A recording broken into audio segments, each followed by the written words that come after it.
yang terbaca banget energi auranya adalah tentang ruang kosong, ada kehampaan di situ. Jadi kayak seorang Bang Oji ini kayak, ini saya harus gimana nih, sementara saya hampir semua sudah saya raih, saya dapatkan, tapi ada satu titik di mana aku merasakan sesuatu yang belum aku dapatkan.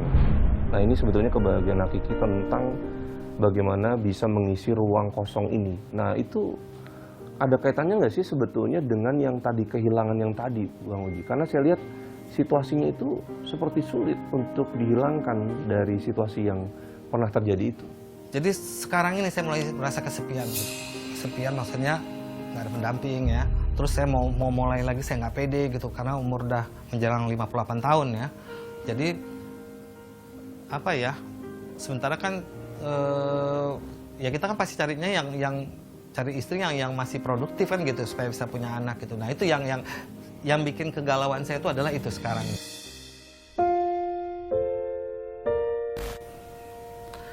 Nggak tahu ya, sama orang yang susah gitu buat orang, buat saya gampang. Buat orang yang gampang, buat saya susah itu. Mungkin di situ letak ini kali ya, maksudnya kekurangan saya kali ya. Jadi nggak tahu ya, pokoknya sekarang sih saya merasakan betul-betul kesepian gitu. Kesepian, dalam arti kata gini, saya ini kalau di teman-teman saya dianggap tuh kayak super gitu loh. Karena semua teman-teman tuh curhatnya ke saya gini-gini. Tapi giliran saya mau curhat tuh saya mau sama siapa ya gitu. Cuman ini sekarang yang nggak bisa saya pungkiri itu adalah kekosongan hati saya ini. Tapi pernah ada seseorang? Bukan pernah lagi, beberapa orang gitu loh.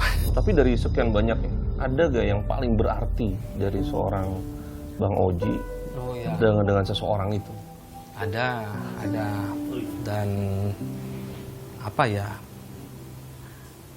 Ya itu tadi yang saya tuh mau menikah ya, yang terkena tsunami itu gitu. Itu kan karena kan kita udah mau jadi ya gitu. Nah itu ya saya sebenarnya paling malas banget kalau nyatain kayak gini. Itu yang menjadi penyesalan orang tua saya. Kenapa waktu itu saya nggak bawa terus tunangan saya tuh ke Jakarta. Itu yang kadang-kadang saya sampai sekarang tuh feel guilty ya. Kalau akan ditanya itu lagi, saya akan terus ke diri saya tuh menjadi kayak merasa berdosa gitu.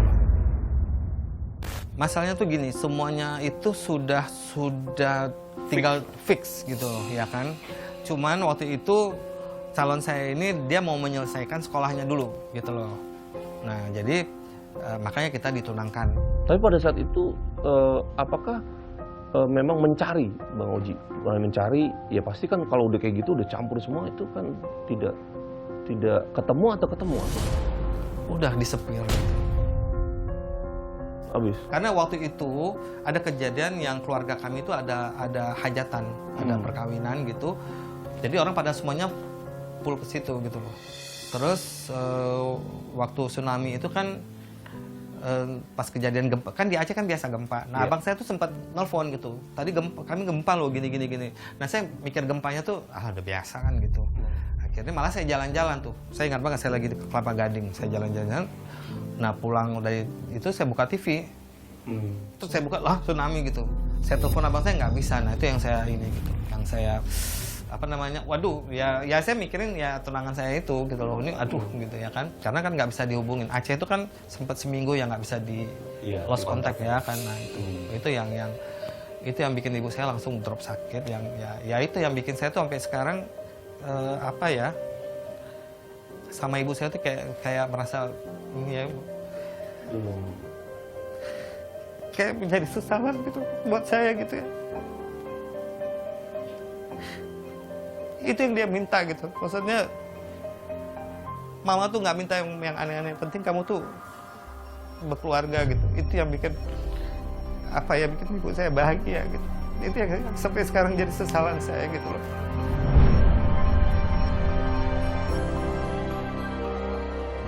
Apalagi kayak ponakan semua tuh kan udah pada besar-besar, pada kawin gitu. Jadi saya betul-betul, saya ini lonely, I'm Mister. Nah itu dia, itu buat saya. Saya membaca sih sebetulnya ada sisi yang boleh dibilang yang terbaca dari energi ibunda itu adalah sisi bahagia justru. Jadi gini maksudnya, ada satu keadaan yang saya lihat memang ada situasi yang seorang Bang Oji ini memang belum bisa mewujudkan mimpi-mimpinya. Tapi ada beberapa situasi terutama saat Bang Oji care sama dia pada saat-saat menjelang sampai akhir hayatnya, itu ada satu titik dia merasa satu kebahagiaan yang luar biasa di situ. Saya ngerasain ada satu kepuasan bahwa ada bakti seorang anak kepada ibunya. Jadi menurut saya sih sebetulnya lumayan terbayar sebetulnya. Dan terbayar nih situasi dan bakti seorang Bang Oji ini. Itu sih yang saya lihat sebetulnya Bang Oji harusnya bahagia karena bisa membaktikan diri sebagai anak di sisa-sisa umur ibunda menjelang akhir hayatnya.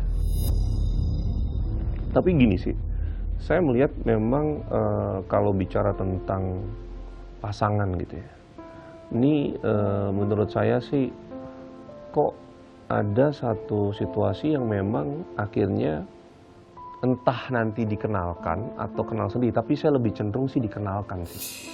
Nanti ada satu situasi itu loh Bang Oji. Jadi kayak dikenalkan dengan seseorang yang pada akhirnya itu bisa mengisi kehampaan yang cukup lama ini terjadi. Amin, mudah-mudahan sih. Sewaktu Mas Ferry bilang one day saya akan diperkenalkan oleh seseorang, itu timbul optimis saya lagi gitu loh. Yang selama-selama ini mungkin udah mulai saya abaikan gitu ya. Karena saya udah jujur ya, saya dalam usia menjelang 58 tahun ini kan saya mulai nggak pede gitu. Karena saya lihat kan Bang Oji benar tadi dan tegas juga bilang pasti punyalah keinginan, kerinduan untuk mempunyai keluarga secara utuh dan pada akhirnya itu menjadi kesempurnaan seorang laki-laki. Ya, betul banget. Nah, ya, ini dan saya juga memang karena saya suka anak kecil kan. Gitu ya. Ya. Nah, saya lihat juga doa-doanya Bang Oji ini setiap saat itu yang terbaca memang lebih banyak bagaimana mendapatkan sesuatu yang bisa mengobati kehampaan itu. Saya melihatnya gitu. Gitu. Jadi kayak semacam hope. Datang satu hope atau harapan yang pada akhirnya bisa memberikan kebahagiaan itu. Nah, sekarang akhirnya apa ya sih yang dilakukan atau ikhtiar dari seorang Oji Saputra untuk mewujudkan itu? Iya, ikhtiar ya, pasti ikhtiar. Terus ya saya lebih banyak minta sama Allah gitu ya. Maksudnya dalam akhir hidup saya gitu, saya nggak mau yang kesepian. Kalau bisa ada nanti yang turunan saya yang akan mendoakan saya, kan penting itu. Saya nggak tahu nih apa yang menjadi satu kekurangan saya itu yang ya mungkin apa doa saya belum maksimal atau apa kali ya. Sebetulnya bukan kekurangan, Bang Oji. Saya yang terbaca di sini sebetulnya bukan kekurangan, tapi adalah Bang Oji sudah harus mulai untuk tidak lagi terlalu menutup itu secara rapat.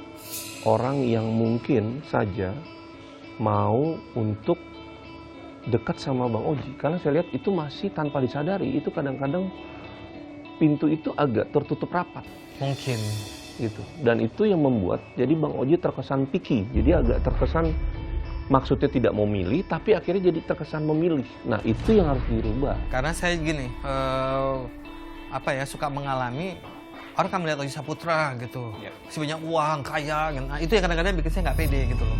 Jadi ketidakpercayaan diri seorang Oji Saputra itu lebih karena dia melihat ada banyak orang yang membuat sebuah ekspektasi yang tinggi terhadap dirinya, bahwa dia sebagai seorang superstar, sebagai orang yang pernah berhasil dan sukses di dunia entertainment. Nah itu yang membuat dia takut tidak bisa menjawab ekspektasi orang-orang yang ingin dekat dengan dirinya dalam konteks menjadi seorang istri dan lain-lain. Iya, soalnya akhirnya kalau kita masih tetap bersikuku pada posisi itu, Bang Ojinya sendiri nanti akhirnya berusaha tetap membahagiakan diri sendiri, tapi akhirnya ada yang semu gitu. Ada yang semu, kemudian akhirnya tidak berujung pada sesuatu yang ya bahagia yang sempurna itu tadi. Nah ini yang menurut saya harus mulai dirubah nih, cara pandang, cara berpikirnya. Nggak usah takut bahwa ini kita punya Tuhan, Dan yang membahagiakan siapapun pada akhirnya adalah Tuhan, bukan saya. Saya hanya adalah sebuah alat yang pada akhirnya membantu untuk mewujudkan kebahagiaan itu. Nah itu yang menurut saya tinggal Bang Oji mau gak nih untuk membuka diri itu. Mas selama ini teman-teman saya tuh nggak bisa menjabarkan apa yang menjadi kegelisahan saya gitu. Nah ternyata begitu Mas Ferry memberi solusi kepada saya itu, ya masuk ke nalar saya. Mudah-mudahan ini bisa jadi pelajaran buat saya, buat Bang Oji juga, dan buat pemirsa nantinya. Karena dengan pengalaman-pengalaman hidup seseorang, orang kita bisa akan lebih tahu dan bijak kan pada akhirnya. Dan dari sini kan kita bisa tahu bahwa ternyata memang keikhlasan itu adalah inti dari semuanya. Tuh Bang. Ya kan? Tapi memang ikhlas itu menjalankannya bukanlah sesuatu yang mudah, gitu. Karena pada akhirnya keikhlasan pada akhirnya bukan untuk dibicarakan, tapi untuk dilakukan. Oh. Terima kasih Bang Oji. Sama-sama, saya juga senang banget udah bisa, rasanya bener plong banget gitu, maksudnya ada solusi, ada jawaban gitu. Iya. Nah itu. Oke. Thank you. Terima kasih banyak. Thank you Bang Oji.